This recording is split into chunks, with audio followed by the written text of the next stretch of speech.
Chers amis, eh bien, je vous souhaite le bonjour, bienvenue dans cette suite de vidéos consacrée à la réalisation du paddle en version 2 sous processing avec ma nouvelle EasyLib. Donc avant qu'on aborde la gestion du score, je voudrais qu'on revienne sur les différents écrans et comment se fait la transition d'un écran à l'autre. Donc je vous ai fait une petite animation qu'on va lancer tout de suite. Donc dans un jeu, il y a différents stages. Vous n'oubliez pas que les stages, c'est les écrans de jeu. Donc un premier stage, le premier stage qu'on va voir apparaître, c'est le stage d'introduction, dans lequel le joueur, avec un artifice qui vous sera propre, donc soit le clavier, soit la souris, il va avoir accès à certaines lettres de l'alphabet pour écrire son pseudo. Donc imaginons que le joueur va saisir Toto. Donc son pseudo, c'est Toto. Maintenant, il va rentrer dans un nouveau stage. Donc il va avoir une action de clavier, la touche Enter, la touche Return, peu importe. Donc il va passer dans un nouveau stage. La question, c'est comment va-t-on donner au prochain stage, donc le stage de jeu, le nom du joueur. Eh bien, on va utiliser un objet que contient un processing qui est un string dic, donc c'est un dictionnaire de string, de chaîne de caractères. On va lui passer cet objet d'un stage à l'autre. Exemple. Donc ici, vous avez rentré le nom du joueur, le pseudo du joueur c'est Toto.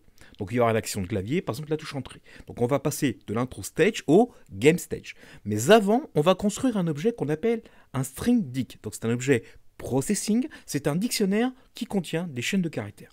Donc on fait message, MSG égale new string dic. Ok. Dans ce message, on va y mettre des clés et ces clés contiendront un contenu en string. C'est-à-dire, dans le message, je vais mettre une première clé qu'on appelle name. Donc vous mettez entre cotes name. Et bien ma name, c'est la clé. D'accord? Et bien on attribue à cette clé un contenu. Le contenu, ce sera le pseudo du joueur. Donc je vais mettre message msg.set, mais dans ton message, la première clé, c'est le premier argument que vous lui passez, donc le name. À la clé name est associé le contenu qui est Toto. Donc on va passer cet objet au game stage. Le game stage, quand on va rentrer dans ce jeu, à la fonction ou la méthode onEnter, on va récupérer ce message. Donc on va maintenant récupérer dans ce message le contenu qui nous intéresse. Ici, par exemple, le nom du joueur. Donc on mettra une variable en jeu qui s'appelle name. On dira message, msg, donc on l'aura par construction, par référence dans le onEnter. Message get cette fois. Donc on a mis un set pour y mettre quelque chose dans ce contenu du message, on va faire get pour récupérer le contenu. Et vous spécifiez bien sûr l'étiquette à laquelle est ce contenu. Par exemple ici, le Toto, il est à l'adresse ou à la case si vous préférez, ou à l'étiquette name. Donc je vais pouvoir ainsi avoir le nom du joueur. Ok ? Que je vais afficher grâce à mon score manager, on verra un petit peu plus tard. Et puis voilà, on va jouer, puis à un moment donné, le jeu est terminé. Vous êtes en game over. Il faut donc passer dans un nouveau stage, un stage de conclusion par exemple. Et bien de même, on va construire ici un string dic, on va lui mettre du contenu à l'intérieur, par exemple on va mettre le nom du joueur, il s'appelle Toto, donc on fait un MSG, on l'appelle comme vous voulez, moi je l'appelais MSG pour dire message. Donc message.set, on lui met l'étiquette c'est name, et on lui met quoi comme contenu? Entre cotes, c'est une chaîne de caractères, on met des strings de dic, donc c'est un dictionnaire de strings, on met en chaîne de caractères Toto.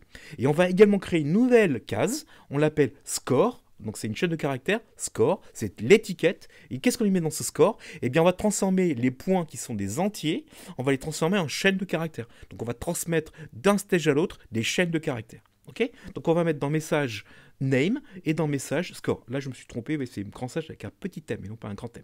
Pardon pour l'erreur, c'est un petit m et pas grand m. On va arriver dans le conclude stage. Que va faire le conclude stage? Il va le mettre à jour, il va récupérer dans le onEnter le message. Dans ce message, maintenant, il y a deux contenus, le nom du joueur et les points, donc le score. Donc on va maintenant extrapoler de ce contenu, on va prendre ce qu'il a besoin, c'est-à-dire on va récupérer le nom du joueur, le name, on fera message, si message est le nom de l'objet stringd qui est passé en référence. Donc vous prenez votre message, .get, et bien on récupère l'étiquette name. Et pour avoir les points accumulés dans le game stage, pour afficher ici en conclude stage, tu as perdu mais tu as eu tant de points, on fera message, .get, l'étiquette s'appelle score.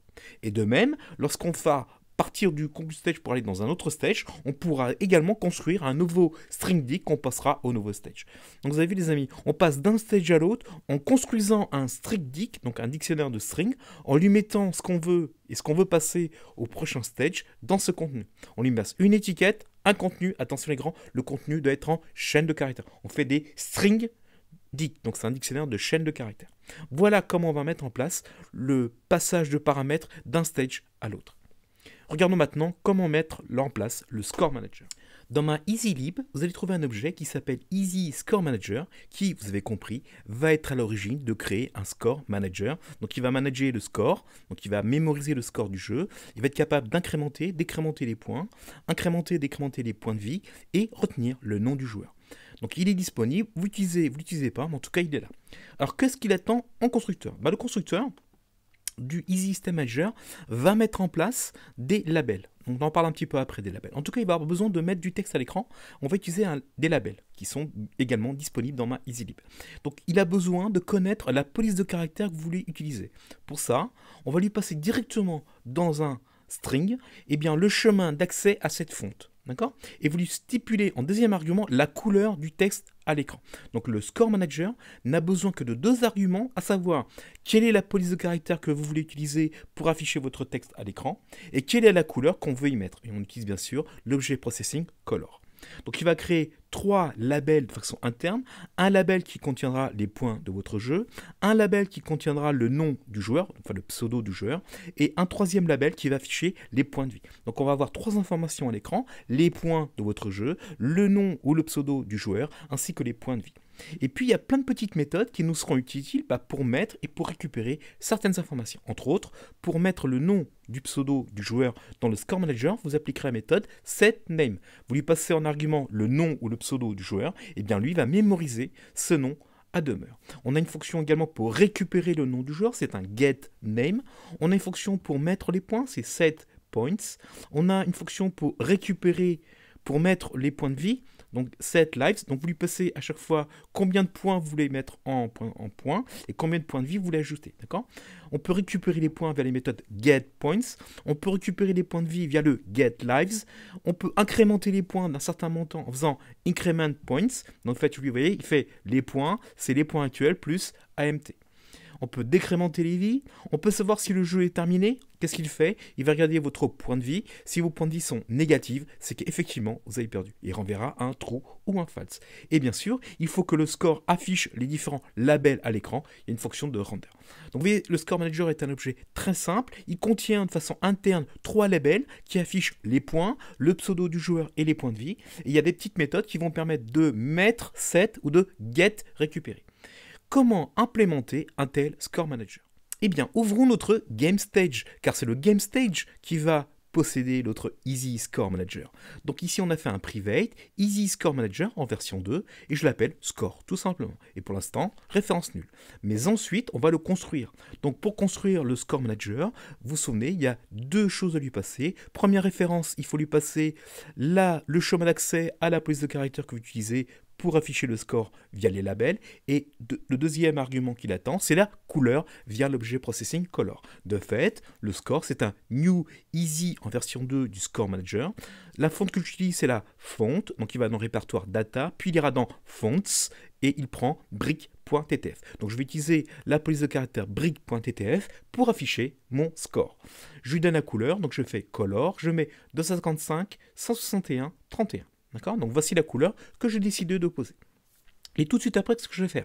Eh bien, je vais initialiser mon nouveau score. Donc je dis score, setPoints, pour l'instant 0. Donc je mets 0 points par rapport au début du jeu. Donc il y a 0 points. Donc on peut tricher, on peut tout à fait mettre plus de points au début. Mais non, on ne triche pas, on met 0 points. Et je mets ici dans la fonction ou dans la méthode setLives, eh bien le chiffre 3, j'ai 3 points de vie au démarrage. Donc je mets un des scores à 0 par rapport au point, et je mets les setLives à 3, tout simplement. En un moment donné, donc vous vous souvenez, on avait parlé au début de la vidéo, quand on va rentrer dans cette fonction onEnter, on va recevoir un message de type stringDict. Mais pour l'instant, personne ne m'a donné cette information parce que je n'ai pas d'intro stage. Donc pour l'instant, on va juste faire un truc basique ici, on va dire score, setName, Toto. Donc je vais par définition, ici par exemple, je vais lui mettre comme pseudo du joueur, Toto. Donc je fais score, que j'ai construit au-dessus, setName, je positionne le nom du joueur, et je lui passe la chaîne de caractères Toto. Maintenant, on va, en fonction de la collision des balles par rapport au paddle, de la collision de la balle par rapport au brick, et de la perte de la balle, on va incrémenter les points, décrémenter les vies, et voir si on est en game over. Comment faire? Donc on va descendre, on va dans la fonction update, Et ici, tout de suite, qu'est-ce qu'on a fait? Donc on testait si ball, get state était get lost. Donc si la balle est perdue, c'est que la balle a touché le bas de l'écran. Que faut-il faire? Donc oui, il faut mettre la balle en état de verrou, c'est ce que fait la fonction ball.setState ball.stateLocket. Donc on remet la balle dans un état de verrou, mais il faut dire au score qu'on a perdu un point de vie. Eh bien, je vais utiliser la méthode decrement lives. Je fais score.decrement lives. De fait, lui, de façon interne, il va décrémenter la variable des points de vie. Donc, quand la balle est perdue, on va dire au score decrement lives. Et bien, pour l'instant, quand on ne lui passe rien, par défaut, il incrémente de 1. Donc, je perds un point de vie. De même, quand la balle va toucher un bloc, il y a un point à mettre en jeu. Donc, qu'est-ce qu'on fait? Si la matrice is called ball, c'est ce qu'on avait vu la dernière fois. Donc, si la matrice, si les briques ou les blocs, quand il y a la matrice, sont venus en contact avec la balle, on a mis la balle dans un rebond. Donc, ici, on retourne la vitesse en X, la vitesse en Y. Mais on va dire au score, score, la balle a touché une brique. De coup, tu vas incrémenter les points. Donc, je fais score, increments, points, et là vous mettez le montant que vous voulez, je mets un point. Un point par brique cassée. À un moment donné, la matrice va être totalement détruite. On a cassé toutes les briques, et vous vous souvenez, on avait dit, si c'est le cas, on pourrait mettre un bonus. C'est ce qu'on fait tout de suite. On dit au score, increment points, et je mets 10 points de bonus. Donc quand on détruit la matrice, je décide volontairement d'incrémenter ici les points de 10 fois. Donc 10 points en plus, parce qu'on a détruit la matrice. Donc, vous voyez, la gestion du score est très simple. Le score, on lui dit d'incrémenter les points ou de décrémenter les vies et d'incrémenter un certain nombre de points qu'on fait. On n'a pas à se prendre la tête avec ça. Et maintenant, regardons le score game over. Alors ça, c'est très très intéressant. Quand on va avoir la fonction isGameOver, donc en fait le score, il a les points de vie à demeure, il est capable de savoir si on a encore des points de vie. S'il retecte qu'il n'y a plus de points de vie, qu'ils deviennent négatifs, eh bien qu'est-ce qu'il dit? Il renvoie un booléen qui dit attention, le score game over is true. Le game stage va voir que le game over. Que doit-il faire? Il doit maintenant arrêter son stage, si vous préférez, et dire maintenant, on va passer à un nouveau stage. Le stage qu'on va passer, le conclu stage, ou le game over stage. Moi, je l'appelais conclu stage. Mais avant, on va construire un string dict. On y va. Donc, on est dans le game over. Oui, c'est sûr, le game over est arrivé. On va créer un objet de type string dict. Il s'appelle message, MSG, égale new string dict.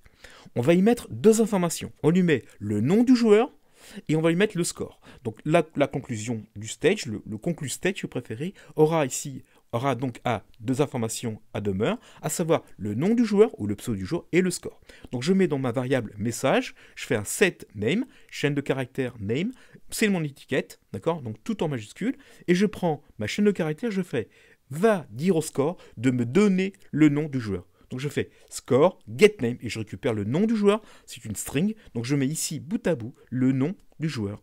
Et cette étiquette-ci a pour nom name.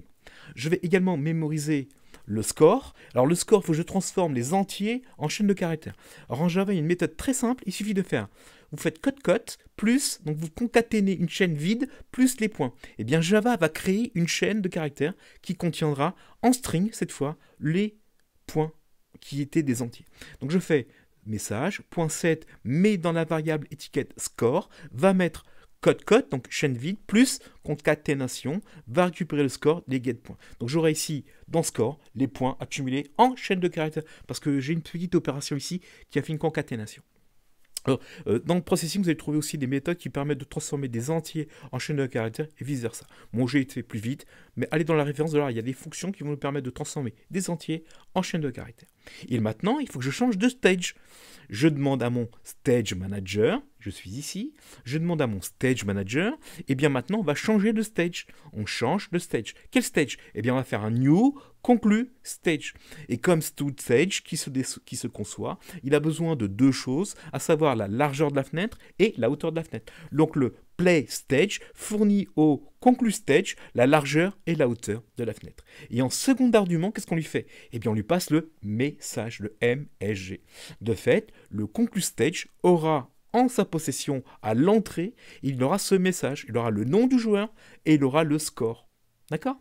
Et bien sûr, dans la fonction render, il faut afficher le score. N'oubliez pas de rendre à la fin le score. Donc c'est la dernière chose qu'on affiche. Du coup, le score est au-dessus de tout le monde. Donc même si la base passe dessus le score, il passera en dessous parce que le score est affiché en tout dernier. Donc c'est la dernière chose qu'on affiche, il est au-dessus de tout le monde. Donc je fais score.render. Ok les amis? Donc regardons maintenant de quoi est composé notre conclu stage. Donc créons un nouveau stage qu'on appelle conclu stage dans notre projet. Donc c'est un stage, de fait, il va hériter de easy stage, hein, c'est un stage. Donc qu'est-ce qu'on va faire dans ce conclu stage? Bah, déjà on va mettre une image de fond avec qui contient game over en grosses lettres pour bien dire au joueur qu'il a perdu, et on va lui donner 3 informations. D'abord, le nom du joueur. On va dire monsieur untel, vous avez perdu, mais vous avez gagné tant de points. Et puis, on a 2 possibilités. Soit on va continuer à jouer à nouveau, donc on va faire une action pour continuer à jouer, soit on va sortir du jeu. Et bien, on va donner ces 2 informations en utilisant un objet qui existe dans la EasyLib, qui est le Easy Label.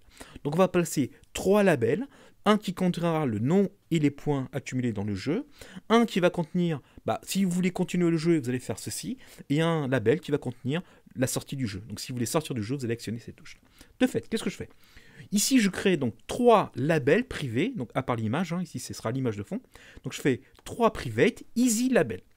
Un que j'appelle label points, donc il va contenir mes points, pour l'instant référence nulle. Je vais créer un deuxième label qui s'appelle label hunter, et un label que vous avez compris s'appelle label exit. Donc voilà, j'aurai 3 labels. Donc ces labels sont disponibles dans ma EasyLib. Je vous invite fortement à aller voir un petit peu les choses.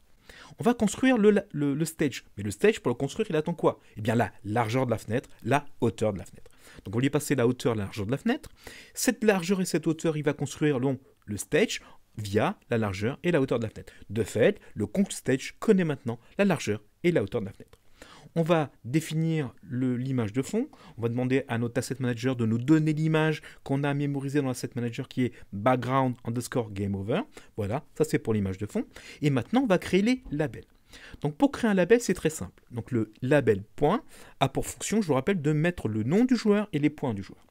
On va créer un nouveau Easy Label, et le Easy Label en construction attend une chose. Il attend la police de caractère qui a été mémorisée dans le Asset Manager. Donc vous savez, dans l'Asset Manager, on avait mémorisé, on avait mis, regardez bien, si je retourne ici, on a mis des pots de fonte, on avait mis une étiquette, ça s'appelle brick 60, brick 30, et on avait stipulé le champ d'accès à la police et la taille de la police. Donc j'ai, dans l'Asset Manager, différentes polices de caractère, en 60 pour la brique, en 30 pour la brique, en 20 pour la brique et en free 30. Et bien, pour le conclu stage, j'ai décidé, c'est un choix, vous pouvez changer bien sûr cette chose-là, on va définir qu'on va imposer une police de 30. Donc je vais faire, mon easy label que je construis, c'est Asset Manager, sois gentil de me donner la fonte, donc get font, qui a pour étiquette free 30. Et bien maintenant, dans label point, il a été construit avec une certaine police de caractère.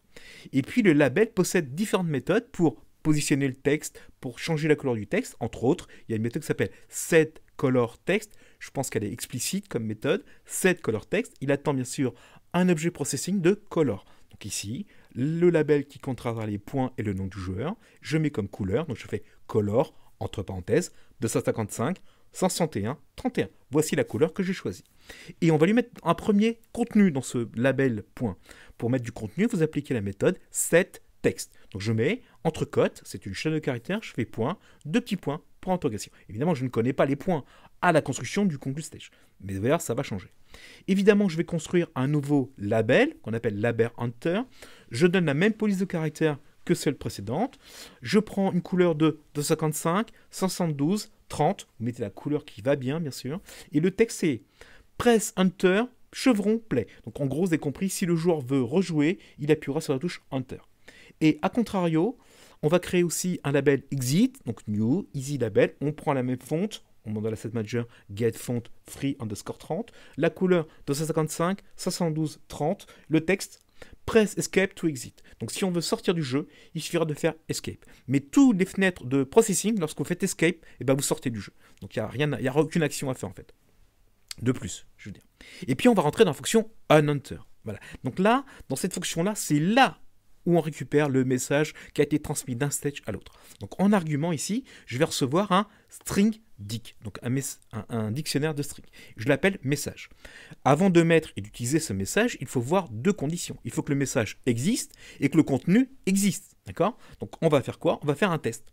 If, donc si le message est différent de nul, c'est qu'il existe, et que le message .size, donc la taille du message est positive. Donc je fais message .size, c'est une méthode que propose Processing pour avoir la taille de votre message. Donc message, .size, attention, c'est une fonction, je n'oublie pas les parenthèses, plus grand que 0. Donc j'ai un message qui existe et le contenu existe. Il est positif, donc il est plus grand que 0. Donc il y a du contenu à l'intérieur. Qu'est-ce qu'on s'attend à avoir comme contenu? Eh bien, deux choses. Première chose, le nom ou le pseudo du joueur, étiquette name, et le score, donc les points du jeu, donc sous l'étiquette score. Donc je vais construire une chaîne de caractères qui s'appelle string txt. Donc je crée un texte txt. Je récupère le message. Je demande au message de me donner le pseudo du joueur vers l'étiquette name. Ensuite, je concatène une chaîne de caractères en faisant espace win, puis espace, puis qu'est-ce que je fais? Je récupère dans message le score. Je fais message.getScore. Je récupère donc le score, je fais un plus, on concatène encore et je rajoute point. Donc je viens de construire une phrase qui dit Monsieur Untel a gagné tant de points. Voilà ce que ça veut dire. Et qu'est-ce que je vais faire avec cette phrase? Eh bien, je vais la mettre dans mon label point. Donc mon label point, au début, j'avais mis un texte par défaut, j'ai mis point, deux petits points, point interrogation. En fait, je change. Je fais label point, point set text, et bien le texte que j'ai construit avec mon message et en faisant mon get label name et mon get score. Donc je positionne dans le label point une phrase qui dira Monsieur Untel a gagné tant de points. Voilà ce qu'il y aura. Dans le unexit, il n'y a rien à faire. Or, à un moment donné, on va changer de stage parce que si le joueur veut rejouer, on va passer du conclude stage au game stage. Donc il y a une action. Il faut donc détecter à quel moment le joueur appuie sur la touche Enter. Quelle est la fonction qui va faire ça? Eh bien, c'est le input manager, bien sûr, qui va gérer ça, et on doit le faire à chaque frame. Donc, on aurait pu le faire dans le render, tout à fait. On aurait pu faire ce test dans le render, parce que le render et le update sont appelés à chaque frame. Mais il est plus judicieux de faire dans l'update la gestion de tout ce qui est update, donc de mise à jour ou de gestion de clavier, et dans le render, de ne s'occuper qu'est-ce qui est d'affichage. Donc, dans la fonction update, qui est appelée à chaque frame, je fais if g_input_manager is_keypressed, et je teste la touche Enter. Donc si le joueur a actionné la touche Enter, c'est qu'il veut rejouer. Que faut-il faire? Il faut changer le stage. Donc je dis à mon stage manager, on va faire un change stage. Et quel stage a-t-on? Pour l'instant, on en a deux, c'est le game stage ou le conclude stage. Mais bientôt, on aura peut-être un troisième stage, qui est l'intro stage. Ou d'autres stages, d'accord? Donc là, par défaut, le game stage va changer le stage, et on va aller où? Dans le game stage. Il attend la largeur et la hauteur de la fenêtre. Eh bien, le conclude stage avait reçu cette largeur et hauteur dans la construction, et bien maintenant, on la redonne au game stage. Et vous voyez, pour vous montrer qu'on ne peut pas passer d'argument, dans la fonction, ici, je ne passe aucun message. Donc le game stage ne recevra aucune information. Ok, les amis?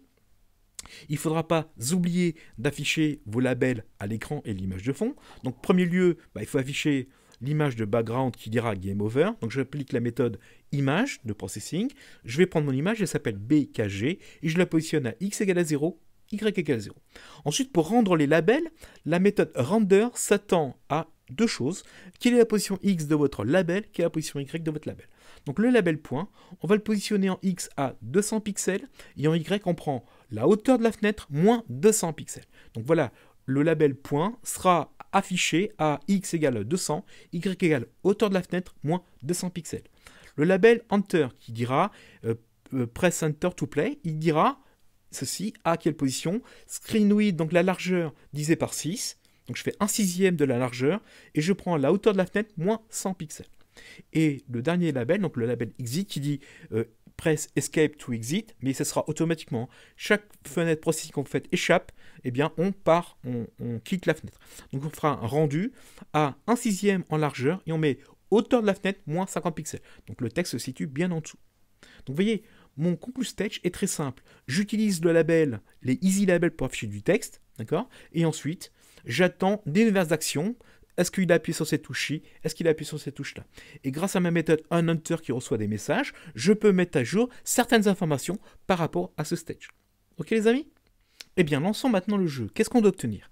On doit obtenir à nouveau notre matrice de briques, le paddle, la balle qui est verrouillée. Mais maintenant, en haut de l'écran, vous allez voir apparaître le nom du joueur ou le pseudo du joueur.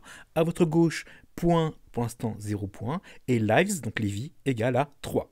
Et ensuite, les points vont se incrémenter automatiquement en fonction lorsque la balle touchera les briques. Et si par malheur la balle va toucher en bas de l'écran, les points de vie vont décrémenter. Et s'il n'y a plus de points de vie, vous allez passer dans un nouveau stage, le stage de conclusion.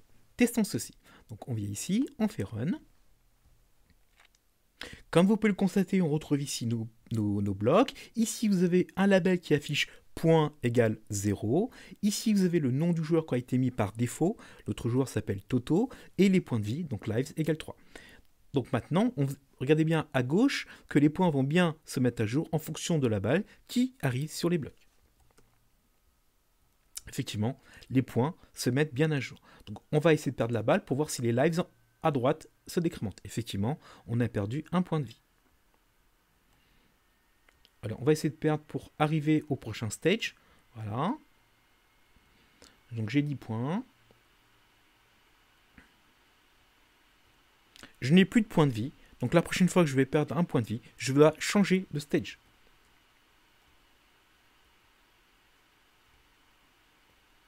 J'arrive bien sur un stage de conclusion, avec écrit ici en gros Game Over.